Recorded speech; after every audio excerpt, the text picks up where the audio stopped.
In this video, I'll be checking out YouTube on the Nintendo Switch. Yep, indeed, YouTube has finally came to the Nintendo Switch. As you can see on my Nintendo Switch's home screen, I do currently have YouTube installed. Just go to the eShop and you will be able to download YouTube. However, keep note, you will have to search for YouTube in the eShop. It's not on the home page of YouTube, and it's funny, Nintendo doesn't promote it with the news section. Let me go ahead and click on the news section really quickly. As you can see, YouTube is nowhere to be found, so you won't find YouTube right there. So they're not actually promoting the YouTube application. They kind of just updated the eShop with YouTube, but they didn't actually promote it. So just take note of that. But it will be in the eShop. Just search for it and you can download YouTube. And here is YouTube right here. As you can see, I am playing in handheld mode. I could have showed you TV footage of this and it would have looked a lot nicer and a lot cleaner. But the reason I'm doing this is because who really wants to see this on the TV? It pretty much acts like any other device that's connected to a TV. So I wanted to show you the real purpose of YouTube being on the Nintendo Switch is the fact that you can use this as like a tablet to watch different stuff on YouTube. So let's go ahead and open YouTube and see how YouTube functions on the Nintendo Switch. Now when you first boot up YouTube for the first time, as you can see here, it will actually take you to a boot screen, a splash screen of the Nintendo Switch's logo. But then after that, it will boot up YouTube. And as you can see, YouTube boots up fairly fast on the Nintendo Switch, and boom, there you go, it's YouTube on the Nintendo Switch. And what type of interface are we talking about when it comes to YouTube on the Nintendo Switch? Well, we're actually talking about any other standard of interface when it comes to YouTube. So the UI on here is going to be the same as like a PS4, an Xbox, a lot of smart TVs, Roku devices, and things like that. So it's going to look very familiar if you ever used YouTube on your TV on other devices. It's the very same thing. It's just now the fact that it's on the Nintendo Switch's hardware, which is actually a nice, since the Nintendo Switch is a portable device, and since you can also connect this to the TV, it's kind of a win-win situation for everybody who owns a Nintendo Switch. But as you can see right there, I am on a video right there, and as you can see the thumbnail, it is giving me a preview of the actual video right there through the thumbnail, so it is nice. One thing I do have to admit I really do like about YouTube on the Nintendo Switch, just playing with it for just a little bit now, I can say is so far it's a very smooth experience with that Tegra, I think, X1 processor, and with the 4 gig of RAM the Nintendo Switch has built in. I can say it does run really well. Reason I point this out is because not a lot of other devices out there can actually run YouTube as smooth when it comes to set-top boxes or different stuff you can plug into your TV. I've had other devices that are much older that tend to get laggy and things like that. So it is nice that this thing runs really well for what it is. And you pretty much have your standard stuff. You can search for videos. You got the home screen, which I'm currently on the home screen. You got the subscriptions if you're signed into YouTube. You also got your library, you also got accounts, and you also got settings. And here's some things in settings if you're really curious about what we have in settings. You have sound, autoplay, you can turn that off and on. You can also increase the contrast. You got restrict mode.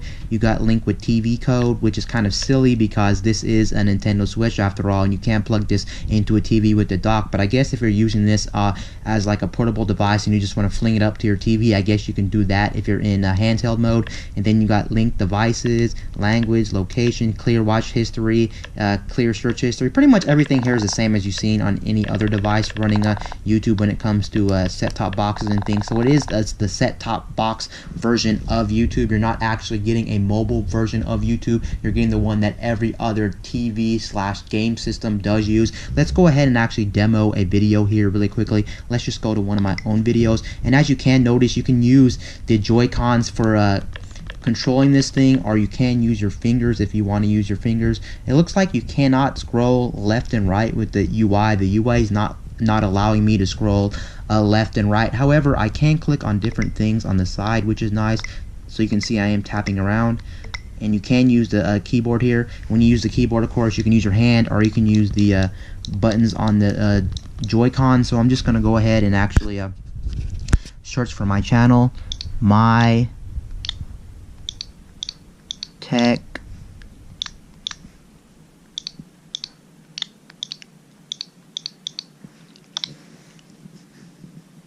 and there's my channel right there. Let's go ahead and play my recent video that I just uploaded today of avoid these Android apps. Let's click on that. And Boom, there you go. YouTube is playing on the Nintendo Switch. So when it comes to the Android ecosystem, one thing Google really doesn't do is they don't really do a whole bunch of monitoring. Let me go ahead and turn down the volume really quickly. The Google Play Store. Usually what happens, pretty much any app... As you can hear, the speakers actually get quite loud, of course, depending on what different creator and depending on what video you watch on YouTube, the speakers can get very loud. And it's actually nice. One thing I do like about YouTube coming to the Nintendo Switch is the fact that this is a widescreen device. I know some tablets out there aren't widescreen devices. For instance, the iPad's not a widescreen device. So when you try to play YouTube videos, even if you turn your iPad to the side, you get those weird black bars on your video. But here you can see there is no black bars. So if a video is recorded in 16:9 aspect from the content creator, then you're going to be getting 16:9 content on YouTube.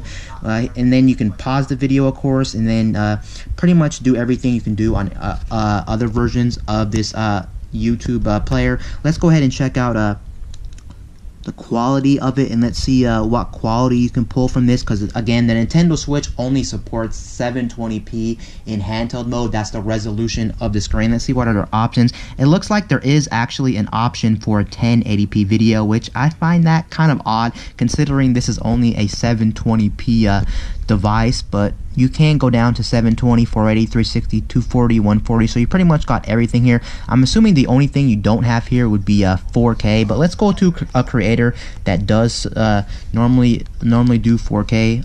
The one I can think of right off the top of my head really quickly is Unbox Therapy. Let's go to Unbox Therapy. And let's see if there's a support for 4K. Of course, this screen's not 4K supported, but let's see if there's even an option for 4K on this YouTube app. Let's go ahead and click on his latest video. And you can see there's an ad playing. The ad looks like it's kind of blurry for some reason. It's not the greatest quality, but really it's not a big deal since the ad is only temporary, and since you're not going to be watching the ad all too long, it's not really that big a deal. But I just thought I would point that out as well. The ad's not that great. One thing I can say about YouTube on the Nintendo Switch is the screen looks gorgeous even though it's only 720p. I can say it's a really good screen. You won't even know that it's a 720p screen. This thing is definitely well capable of watching YouTube videos, and I'm pretty sure everybody out there is going to be super satisfied of watching YouTube on the Nintendo Switch.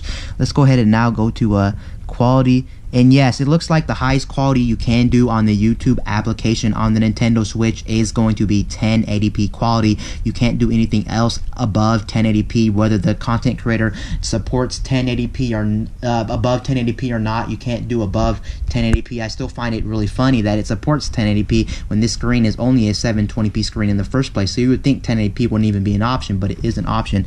And then let's go ahead and see some other options. See what else we got in the settings. When you're on a video, of course, you can like a video, dislike a video. You can subscribe if you're not already subscribed to a content creator. You want to subscribe, you can flag the video. You can do feedback, and you can do stats for nerds if you want to see the stats on this video. And outside of that, you can't really do anything else. I do know with this type of YouTube application, you cannot actually look at the comments on videos, and you cannot actually comment on videos if you wanted to, because again, remember, this is not the actual same YouTube app you're getting on mobile like iOS devices or Android devices. This is more of the set-top box one. I think the reason they went with like the TV version of YouTube on the Nintendo Switch is because you have to remember the Nintendo Switch does plug into a TV, and they wanted to make sure when you're plugging this into a TV it would actually look right. So that's probably the reason why they went with that version of YouTube instead of the mobile version of YouTube, or the YouTube application on smartphones. And then of course you got recommended videos right there, and you can browse through all the recommended videos, recommended and suggestions. You can look at more videos from Unbox Therapy. There you go. And like I said, I'm very impressed with the performance of this, and I'm actually quite honestly curious too is to see how long the battery life is going to be in handheld mode while playing videos, because this is really the first time we've had a video player on the Nintendo Switch outside of Hulu. If you're a Hulu subscriber, great, but if you're not a Hulu subscriber, you really couldn't check this out. But pretty much anyone who has internet access and has a Nintendo Switch could check this out. So I'm hoping we still get the roughly 3 hours of battery life that the games do. If we get 3 hours of playback on this, that's actually going to be great. And on top of that, I am thankful that Nintendo actually decided to add a USB Type-C port on the Nintendo Switch. So that means, of course, people like me who have a power bank can pretty much get unlimited power when it comes to watching videos. So I can watch videos to my heart's content. And also, I'm actually really glad for this to come on the Nintendo Switch for another reason. I'm really excited that YouTube is on the Nintendo Switch because I actually don't have a tablet. So this is primarily going to be one where I'm pretty much going to watch a lot of videos on YouTube, because this is just very exciting news for me overall to find out that YouTube is actually on the Nintendo Switch. Overall, it's a very good situation. It's a win-win for Nintendo, and it's a win-win for the consumers. It's a win-win for Nintendo because that means in the holiday season, when people see this has YouTube, they might be more tempted to check out YouTube. They might be more tempted to buy the Nintendo Switch because now they have some type of multimedia on the Nintendo Switch. We don't have a lot of options, but we still have YouTube, and YouTube pretty much has endless content when it comes to videos. There's so much to watch, and you can pretty much find anything you want to watch on YouTube. And for the consumers, it's great, of course, because now we have YouTube support, and we can pretty much relax and do other things outside of gaming, because really the Nintendo Switch was only having gaming options is great, but sometimes you want to do something else and take a break from gaming. But now it's pretty much almost a multimedia device, so that's nice. YouTube is actually on the Nintendo Switch, and I'm actually liking the performance of this a whole bunch, because I wasn't really feeling the performance of it on the Wii U. The Wii U one was pretty good and it wasn't laggy or nothing, but this one definitely blows it out the water in terms of performance, and the fact you can take this on the go and you can plug it into your TV definitely gives it more versatility when it comes to actually using the YouTube application on the Nintendo Switch. Anyway, guys, that pretty much wraps up this video, me talking about YouTube coming to the Nintendo Switch. Don't forget, you can download this in the eShop right now. Just make sure you search for YouTube in the eShop, because it will not come up. They're not actually promoting it for some weird reason. Anyway, guys, this is Wayne from My Tech News, signing out. Beep.